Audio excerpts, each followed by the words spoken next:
Hello friends, welcome to Manju vlogs. ఈరోజు మన వీడియోలో కమ్మగా నోరూరించే ఎగ్ మసాలా కర్రీ సింపుల్గా టేస్టీగా ఎలా తయారు చేసుకోవాలో ఈ వీడియోలో చూపిస్తానండి. దీనికోసం ఒక మిక్సీ జార్ తీసుకోవాలి. ఇందులోకి టమాటా కట్ చేసి వేసుకోవాలి. ఒక టమాటా అండి కట్ చేసి వేసుకోవాలి. అల్లం కూడా చిన్న ముక్కలుగా కట్ చేసి వేసుకోవాలి.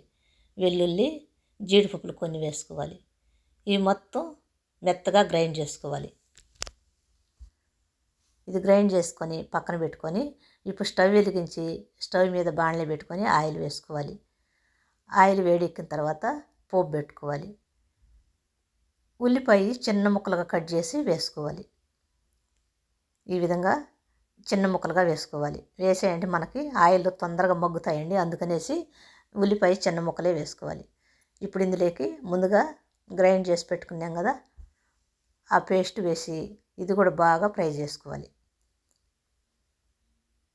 ఆయిల్లో ఈ విధంగా మొత్తం ఫ్రై అయిపోవాలి. ఇది ఫ్రై అయిపోయిన తర్వాత ఇందులోకి ఒక స్పూన్ పెరుగు వేసుకోవాలి. పెరుగు వేసుకున్న తర్వాత ఇది మొత్తం కలుపుకోవాలి. ఈ పెరుగు కూడా ఇందులోకి బాగా కలిసిపోయేంత వరకు ఈ విధంగా కలుపుకోవాలి. చూడండి, ఇది మొత్తం అయితే బాగా కలిసిపోయిందండి. ఇందులోకి కొద్దిగా పసుపు వేసుకోవాలి. ఒక స్పూన్ కారం కూడా వేసుకోవాలి. కొద్దిగా గరం మసాలా పౌడర్ వేసుకోవాలి. కారం ఈ విధంగా ఆయిల్లో వేసుకుంటే మన కర్రీ అనేది టేస్ట్ బాగుంటుందండి. వాటర్ పోసిన తర్వాత వాటర్లో కూడా వేసుకోవచ్చు కారం, కానీ వాటర్లో వేసుకుంటే కర్రీ అనేది అంత టేస్ట్ ఉండదు. ఈ విధంగా ఆయిల్లో వేసుకుంటేనే కర్రీ టేస్ట్ బాగుంటుందండి. కారపోసం అనేది రాదు, బాగుంటుంది. ఇదంతా కలుపుకున్న తర్వాత ఇప్పుడు ఇందులోకి వాటర్ పోసుకోవాలి. వాటర్ పోసుకొని మళ్ళీ ఒకసారి మొత్తం కలుపుకొని ఇందులోకి ఇప్పుడు సాల్ట్ కూడా వేసుకోవాలి. సాల్ట్ వేసుకొని ఈ కర్రీ కొంతసేపు ఉడకాలండి.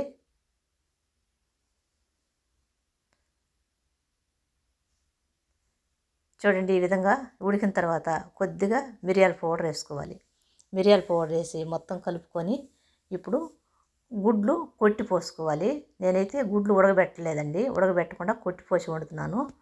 ఈ కొట్టిపోసి వండితే టేస్ట్ అనేది చాలా బాగుంటుందండి. నేను 4 గుడ్లు తీసుకున్నానండి. 4 గుడ్లు తీసి వండుతున్నాను.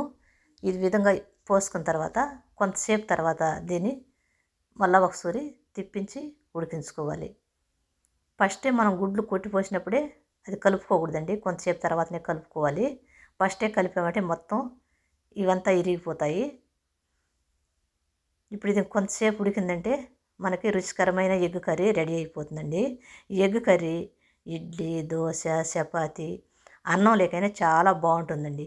ఈ వీడియో కనుక మీకు నచ్చినట్లయితే లైక్ చేయండి, షేర్ చేయండి అండ్ సబ్స్క్రైబ్ చేయండి.